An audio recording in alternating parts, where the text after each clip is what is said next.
తమిళనాడులో కేవలం ఒక్క స్థానాన్ని మాత్రమే గెలుచుకుంది భారతీయ జనతా పార్టీ. ఈ నేపథ్యంలో ఏం జరిగే అవకాశం ఉంది? నిజంగా భారతీయ జనతా పార్టీ అక్కడ చక్రం తిప్పగలదా? ఏఐడిఎంకేకు 47 ఎమ్మెల్యే స్థానాలు ఉంటాయి. భారతీయ జనతా పార్టీ గెలుచుకుంది ఒకటి, 48 స్థానం మొత్తం అప్పగిస్తే టీవీకి ఒప్పుకుంటారా? ఏం జరిగే అవకాశం ఉంది? డీటెయిల్గా మాట్లాడుకునే ప్రయత్నం చేద్దాం. మా ప్రతినిధి కృష్ణమోహన్ అప్డేట్స్ అందించేందుకు సిద్ధంగా ఉన్నారు. ఇన్ఫాక్ట్ ఆయన చెన్నై రాజకీయాలను మీకు దగ్గరుండి రిపోర్ట్ అందించారు. ఆ రిపోర్ట్స్ కూడా మీరు చూశారు. సో అందుకే కృష్ణమోహన్ దగ్గరికి వెళ్ళే ప్రయత్నం చేస్తున్నాను. Krishnamohan, interesting development. కాంగ్రెస్ 5 స్థానాలు అఫీషియల్ కన్ఫర్మేషన్, అంటే 108+5, 107+5 అనుకున్నా, 108+5, 112 లేదా 113. కానీ ఇంకా 5-6 స్థానాలు ఇంకా టీవీకేకి కావాలి.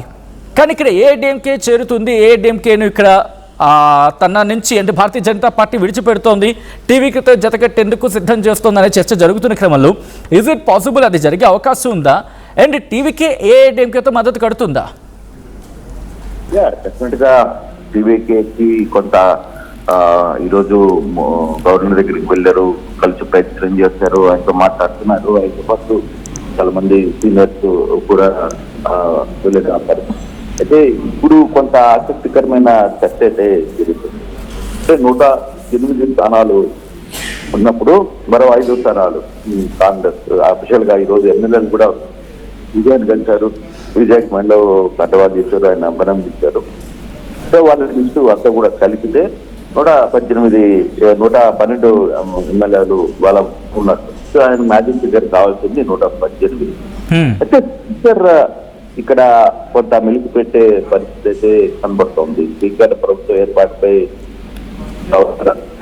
గవర్నర్ ప్రభుత్వం ఏర్పాటుపై గవర్నరు రాజేంద్ర ఆర్లేకర్ కొంత వెలికి పెడుతున్నట్టుగా మనకి అనిపిస్తుంది. ఆయన క్లియర్ గా ఒకటే చెప్తున్నారు, మీరు పూర్తి బలం మీరు అసెంబ్లీలో ప్రూవ్ చేసుకోవాల్సిందే.